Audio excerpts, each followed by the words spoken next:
Yeah, right. And so, and also too, what's interesting too is that I discovered something, and I think I discovered it even though a few weeks ago somebody was saying the same thing, and I bet you he listened to me on my show and picked it up, because I've been pushing it out like crazy.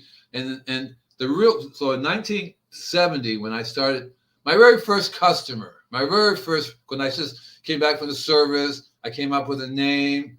That very first customer basically said, "I have two trees, one on this side of the house, one on this side of the house. This one's and my home has ants in it. What's going on?" And so one side of the tree was sick, the other side was healthy. They both were planted at the same time.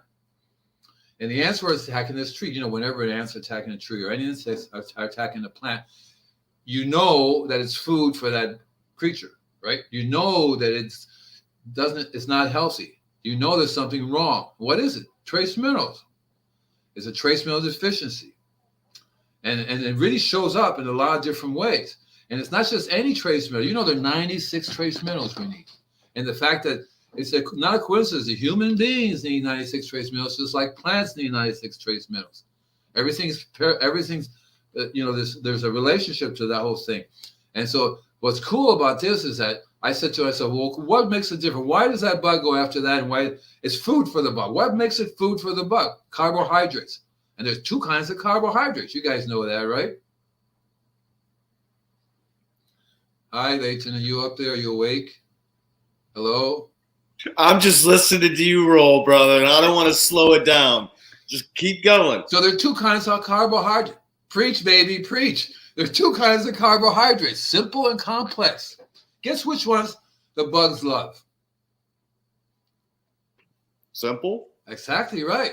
Easy Simple to digest. carbohydrates is energy for bugs. They go nuts. They have evolved eating simple carbohydrates. They cannot digest complex carbohydrates. If a tree is healthy, it produces complex carbohydrates. The bug says, Name any bug. I was talking to the University of Southern California, a landscaper who read my book, says, this is cool. Can you help us? We have 10,000 white pines. I think he said white pines. I'm not sure. I think it was white pines. 10,000 white pines. It was white something. But anyway, they were being attacked by the sharp-nosed beetle. The guy drills a tiny little hole into the plant, into the bark, and buries his babies in there. And then covers it back up. So no amount of spraying on the outside pesticide. They do inject chemicals into it, and then the baby eats the tree on his way out. No mother in her right mind would plant a baby if they can't eat it. So the mother would know automatically, hey, this is good. And as it eats the thing, it can tell. I think it looks at it, but when it bites into it, it goes, this is no good, right? Or yeah, this is good, right? And so I was telling these guys, they were so, they said, we're recycling our water on their lawn. So we're using some chemical fertilizer with Roundup in it and recycling that water back to the trees. And I said, we still can't figure out what was wrong. I'm going, ugh. And you guys are landscaper, you're our horticultural people, you're a college, and you don't connect with why the trees are getting the pine borer in there. Why is getting it in the first place? It's because of the chemical fertilizer. I told him, I'll give you $100 for every earthworm you find on your property. Not a single earthworm would be there.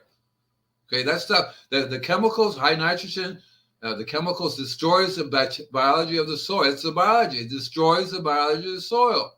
Not that it destroys, it changes it. It changes it. The good guys and the bad guys. What happens if you get rid of all the good guys? You get more bad guys. Right? That's the way it works. That's just the way it works.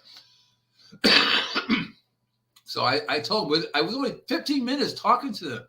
I said, well, why are you doing it? Oh, we're recycling the water. And I said, well, you don't see the problem here, right? You guys do not see the problem, do you? And they didn't see it. I told them, look, it's very, very simple.